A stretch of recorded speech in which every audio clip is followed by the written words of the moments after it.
Sir ಒಂದು 2 HF ಇಟ್ಕೊಂಡಿದ್ದೀವಿ, ಒಂದು ನಾಟಿ ಕ್ರಾಸ್ ಇಟ್ಕೊಂಡಿದ್ದೀವಿ. ಬಟ್ ನಾಟಿ ಕ್ರಾಸ್ ಏನಪ್ಪ ಅಂದರೆ ಇದರಲ್ಲಿ ಫ್ಯಾಟ್ ಚೆನ್ನಾಗಿ ಬರುತ್ತೆ. ಇವಾಗೆಲ್ಲ ಡೈರಿಗಳಲ್ಲೆಲ್ಲ ಫ್ಯಾಟ್ ಕೇಳ್ತಾರೆ, ಹಂಗಾಗಿ ಒಂದು HF ಅಲ್ಲಿ ಒಂದು ನಾಟಿ ಕ್ರಾಸ್ ಇರಲೇಬೇಕು. ಈ ಒಂದು 5-6 ಒಂದು 7-8 ವರ್ಷದಿಂದ ಬೆಂಗಳೂರಲ್ಲಿ ಕಾರ್ ಓಡಿಸ್ತಾರೆ, ಕಾರ್ ತೊಗೊಂಡು ಕ್ಯಾಬ್ ಓಡಿಸ್ತಾ ಇದ್ದೆ. ಆಲ್ಮೋಸ್ಟು ಬೆಂಗಳೂರಲ್ಲಿ ಕ್ಯಾಬೆಲ್ಲ ಓಡಿಸ್ದೆ. ಆ ಸಿಟಿ ಜೀವನ ತುಂಬ ಬೇಸರ ಆಯಿತು. ಬೇಸರ ಆಗಿ ನಮಗೆ ತುಂಬ ಒಂದು ಜೀವನ ಬೇಡ ಅಂತ ಅಂದ್ಬಿಟ್ಟು ಕಾರ್ ಎಲ್ಲ ಕ್ಲಿಯರ್ ಆಯಿತು. ಹಾಗಾಗಿ ಅಲ್ಲಿಂದ ಬಂದು ನಾನು ಏನಿತ್ತು ನಮ್ಮ ಅಪ್ಪ ಹೆಚ್ಚಿನದಾಗಿ ನಮ್ಮ ಅಪ್ಪ ಇದಿಷ್ಟೆಲ್ಲ ಮಾಡೋಕ್ಕೆ ನಾನು ಸ್ವಲ್ಪ ಹೇಳಿ ಹಿಂಗೆ ಮಾಡಿ ಅಂತ ಹೇಳ್ಬೋದು, ಐಡಿಯಾ ಕೊಡ್ಬೋದು. ನಮ್ಮ ತಂದೆಯವ್ರು ತುಂಬ ಕಷ್ಟಪಟ್ಟು ಅರ್ಧ ಖರ್ಚು ಬರುತ್ತೆ, ಅರ್ಧ ಮನೆಗೆ ಉಳಿತದೆ. ನಮಗೇನಪ್ಪ ಅಂದರೆ ಪ್ರತಿದಿನ ಜೀವನಕ್ಕೆ ಏನು ಬೇಕೋ ನಮ್ಮ ಖರ್ಚಿಗೆ ಹಸುನಲ್ಲಿ ಆಗುತ್ತೆ. ಟಗರಿನಲ್ಲಿ 3 ತಿಂಗಳು ಬ್ಯಾಚ್, ಅದು 3 ತಿಂಗಳಲ್ಲಿ ಏನು ಬೇಕೋ ಅದು ಆದಾಯ ಟಗರಿನಲ್ಲಿ ಸಿಗುತ್ತೆ. ಇದು ಹಾಲು ದಿನದ ಆದಾಯ. ಹೌದೌದು, ಅದು 3 ತಿಂಗಳು ಆದಾಯ. 3 ತಿಂಗಳದ ಆದಾಯ. ಇನ್ನು ಅಡಿಕೆದು ತೆಂಗೆಲ್ಲ ವರ್ಷದ ಆದಾಯ. ಹೌದು, ಅಡಿಕೆ ಮತ್ತು ತೆಂಗು. ಹೌದು. ಧನಂಜಯ ಅವರೇ, ಈ ಒಂದು ಯೆಲ್ಲೋ ಬೋರ್ಡ್ ಕಾರ್ ನೋಡಿದೆ, ನಿಮ್ಮನ್ನೊಂದು ಪ್ರಶ್ನೆ ಕೇಳಬೇಕು ಅನಿಸ್ತಾ ಇತ್ತು ಆಗ್ಲಿಂದ. ಈ ಕಾರ್ ನಿಮ್ದೇನಾ? ಹೌದು ಸರ್, ಈ ಕಾರ್ ನಮ್ದೇನೆ. ನಾವು ಈ ಒಂದು 5-6 ಒಂದು 7-8 ವರ್ಷದಿಂದ ಬೆಂಗಳೂರಲ್ಲಿ ಕಾರ್ ಓಡಿಸ್ತಾರೆ, ಕಾರ್ ತೊಗೊಂಡು ಕ್ಯಾಬ್ ಓಡಿಸ್ತಾ ಇದ್ದೆ. ಆಲ್ಮೋಸ್ಟು ಬೆಂಗಳೂರಲ್ಲಿ ಕ್ಯಾಬೆಲ್ಲ ಓಡಿಸ್ದೆ. ಆ ಸಿಟಿ ಜೀವನ ತುಂಬ ಬೇಸರ ಆಯಿತು. ಬೇಸರ ಆಗಿ ನಮಗೆ ತುಂಬ ಒಂದು ಜೀವನ ಬೇಡ ಅಂತ ಅಂದ್ಬಿಟ್ಟು ಕಾರ್ ಎಲ್ಲ ಕ್ಲಿಯರ್ ಆಯಿತು. ಹಾಗಾಗಿ ಅಲ್ಲಿಂದ ಬಂದು ನಾನು ಏನಿತ್ತು ನಮ್ಮ ಅಪ್ಪ ಹೆಚ್ಚಿನದಾಗಿ ನಮ್ಮ ಅಪ್ಪ ಇದಿಷ್ಟೆಲ್ಲ ಮಾಡೋಕ್ಕೆ ನಾನು ಸ್ವಲ್ಪ ಹೇಳಿ ಹಿಂಗೆ ಮಾಡಿ ಅಂತ ಹೇಳ್ಬೋದು, ಐಡಿಯಾ ಕೊಡ್ಬೋದು. ನಮ್ಮ ತಂದೆಯವ್ರು ತುಂಬ ಕಷ್ಟಪಟ್ಟು ಇದಕ್ಕೆಲ್ಲ ಮಾಡೋ ಅಂಥವ್ರು ನಮ್ಮ ತಂದೆಯವರೇ. ಆಲ್ಮೋಸ್ಟು ಅಲ್ಲಿಂದ ಬಿಟ್ಟು ಬಂದು ನಾನು ಇದನ್ನು ತೋಟ ಮಾಡ್ತಾಯಿದ್ದೀನಿ. ಅಂದರೆ ಬೆಂಗಳೂರು ಜೀವನ ಬಿಟ್ಟು ನೀವೀಗ ತೋಟಕ್ಕೆ ಬಂದಿದ್ದೀರಾ? ಹೌದು ಸರ್, ಬೆಂಗಳೂರು ಜೀವನ ಬೇಡ ಅಂತಲೇ ಬಿಟ್ಬಿಟ್ಟು ಅಲ್ಲಿಂದ ಬಂದು ಬೆಂಗಳೂರು ತೋಟ ರೈತ ಆಗಿದ್ದಾರೆ. ಬನ್ನಿ ಸರ್, ನಾವು ಹಸುಗಳು ನೋಡಿದಂತೆ.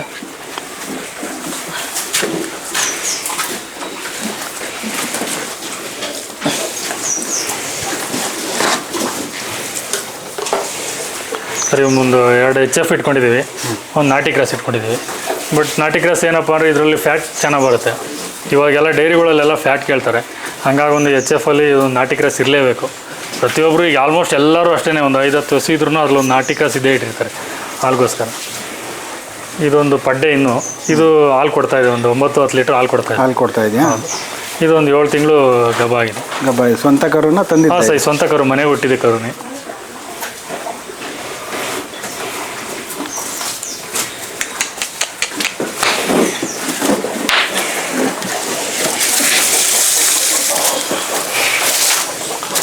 ಹೈನುಗಾರಿಕೆಯಲ್ಲಿ ಆದಾಯ ಇದೆಯಾ ಸರ್? ಇದೆ ಸರ್, ಆದಾಯ ಇದೆ, ಬಟ್ ಖರ್ಚು ಹಂಗೆ ಇದೆ ಸರ್.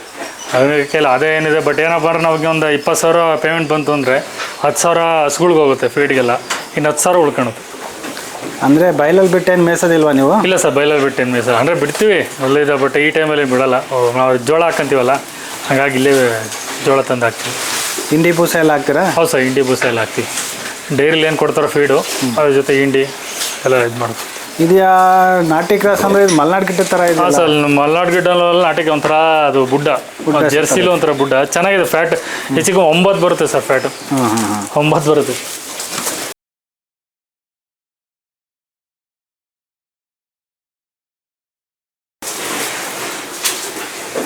ಯಾವುದನ್ನು ಹೊರಗಡೆ ಬಿಟ್ಟು ಮೇಸೋದಿಲ್ಲ? ಇಲ್ಲ ಸರ್, ಹೊರಗಡೆ ಎಲ್ಲ ಇಲ್ಲೇ ಒಳಗಡೆ ಹುಲ್ಲು ಹಾಕ್ತೀರಾ? ಹೌದು.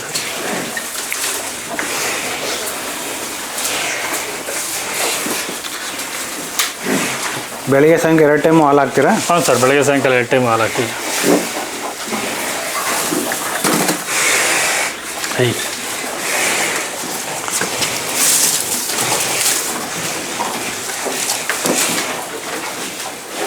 ಎಷ್ಟು ಲೀಟ್ರ್ ಹಾಲು ಕೊಡುತ್ತೆ ಇದು? ಸರ್, ಒಂದು 9-10 ಬರುತ್ತೆ. ಬೆಳಿಗ್ಗೆ 9 ಬರುತ್ತೆ, ಸಾಯಂಕಾಲ ಬೆಳಗ್ಗೆ ಒಂದು 10 ಬರುತ್ತೆ, ಸಾಯಂಕಾಲ ಒಂದು 9 ಬರುತ್ತೆ. 9 ಬರುತ್ತೆ. ಒಂದು ಅರ್ಧ ಖರ್ಚು ಬರುತ್ತೆ ಇದರಲ್ಲಿ? ಹಾಂ ಸರ್, ಅರ್ಧ ಖರ್ಚು ಬರುತ್ತೆ. ಅರ್ಧ ಖರ್ಚು ಬರುತ್ತೆ, ಅರ್ಧ ಮನೆಗೆ ಉಳಿತದೆ. ನಮಗೇನಪ್ಪ ಅಂದರೆ ಪ್ರತಿದಿನ ಜೀವನಕ್ಕೆ ಏನು ಬೇಕೋ ನಮ್ಮ ಖರ್ಚಿಗೆ ಹಸುನಲ್ಲಿ ಆಗುತ್ತೆ. ಟಗರಿನಲ್ಲಿ 3 ತಿಂಗಳು ಬ್ಯಾಚ್, ಅದು 3 ತಿಂಗಳಲ್ಲಿ ಏನು ಬೇಕೋ ಅದು ಆದಾಯ ಟಗರಿನಲ್ಲಿ ಸಿಗುತ್ತೆ. ಇದು ಹಾಲು ದಿನದ ಆದಾಯ? ಹೌದೌದು, ಅದು 3 ತಿಂಗಳು ಆದಾಯ. 3 ತಿಂಗಳದ ಆದಾಯ. ಇನ್ನು ಅಡಿಕೆದು ತೆಂಗೆಲ್ಲ ವರ್ಷದ ಆದಾಯ. ಹೌದು, ಅಡಿಕೆ ಮತ್ತು ತೆಂಗು. ಹೌದು ಸರ್. ಕೋಳಿನಲ್ಲಿ ನೀವು ಮನೆಗೆ ಬೇಕಾಗಿರ್ತಕ್ಕಂಥ ಮೊಟ್ಟೆಗಳನ್ನು ಪಡಿತೀರಾ? ಹೌದು ಹೌದು ಸರ್, ಹೌದು. ಮತ್ತು ಹಣ್ಣಿನ ಗಿಡಗಳಿದೆ? ಹೌದು, ಹಣ್ಣಿನ ಗಿಡಗಳಿದೆ.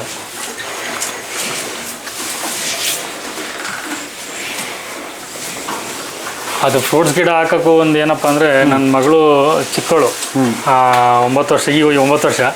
ಅವಳು ಹುಟ್ಟಿದಾಗ ಅವಳು ಹುಟ್ಟಾದ್ಮೇಲೆ ಅವಳು ತಿನ್ನೋ ಟೈಮ್ಗೆ ಎಲ್ಲ ಫ್ರೂಟ್ಸು ನಮ್ಮ ತೋಟದಲ್ಲೇ ಬೆಳಿಬೇಕು ಅನ್ನೋ ಒಂದು ಕಾನ್ಸೆಪ್ಟ್ ಇತ್ತು. ಅದೊಂದು ಆಸೆ ಇತ್ತು. ಹಂಗಾಗಿ ಅವಳು ತಿನ್ನಲಿ ಅಂತ ಆಲ್ಮೋಸ್ಟ್ ಅದರಿಂದನೂ ಮಗಳಿಗೋಸ್ಕರ ಎಲ್ಲ ಗಿಡನೂ ಹಾಕಿದ್ರೆ ಮಗಳಿಗೋಸ್ಕರ ಎಲ್ಲ ತಿನ್ನಬೇಕು ಅನ್ಬೋದು ಹಾಕಿದ್ದೀನಿ ಅದಕ್ಕೋಸ್ಕರ.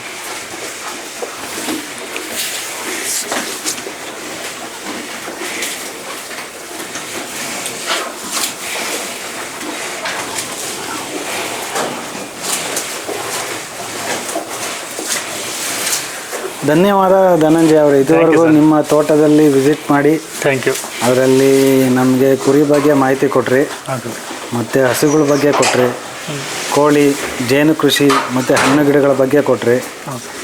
ಇಷ್ಟು ಮಾಹಿತಿ ಕೊಟ್ಟಂತ ನಿಮಗೆ ಧನ್ಯವಾದಗಳು.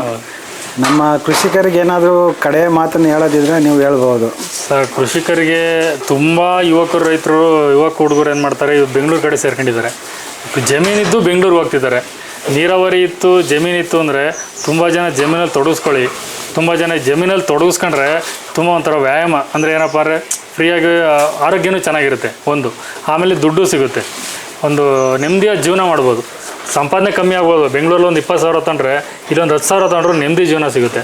ಹಂಗಾಗಿ ಪ್ರತಿಯೊಂದು ಯುವ ರೈತರಿಗೆ ಹೇಳೋವಂಥ ಒಂದು ಮಾಹಿತಿ ಅದು. ಕುರಿಯನ್ನು ಯಾರು ಬೇಕಾದರೂ ಸಾಕ್ಬೋದು, ಅದ್ರ ಬಗ್ಗೆ ಸ್ವಲ್ಪ ಮಾಹಿತಿ, ಇನ್ನೂ ಸ್ವಲ್ಪ ಹೆಚ್ಚಿನ ಮಾಹಿತಿ ಏನಾದ್ರು ಕೊಡ್ತೀರಾ ಸರ್? ಕುರಿ ಸಾಕ್ಬೋದು ಸರ್, ಎಲ್ಲರೂ ಸಾಕ್ಬೋದು. ಬಟ್ ಏನಪ್ಪ ಅಂದರೆ ಅದ್ರ ಬಗ್ಗೆ ಚೆನ್ನಾಗಿ ತಿಳ್ಕೊಂಡು ಅನುಭವ ತಗೊಂಡು ಸಾಕಬೇಕು ಅನ್ನೋದು ನನ್ನೊಂದು ಅನಿಸಿಕೆ ಅಷ್ಟೆ. ನಿಮಗೂ ಕೂಡ ಧನ್ಯವಾದಗಳು. ಈಗ ನಮ್ಮಂಥ ಒಂದು ಚಿಕ್ಕ ಪುಟ್ಟ ರೈತರನ್ನ ಗುರುತಿಸಿ ಈ ಥರ ಬಂದು ಒಂದು ವಿಡಿಯೋ ಮಾಡಿ ನಮ್ಮನ್ನೊಂದು ಈ ಸೋಷಿಯಲ್ ಮೀಡಿಯಾಗೆ ತೋರಿಸೋದಕ್ಕೋಸ್ಕರ ನಮ್ಮಂದೇ ಒಂದು ನಿಮಗೆ ಕೃತಜ್ಞತೆ ಅನ್ನೋದು ಒಂದು ಹೇಳೋಕ್ಕೆ ಇಷ್ಟಪಡ್ತೀನಿ. ಧನ್ಯವಾದ ಧನಂಜಯ. Thank you sir.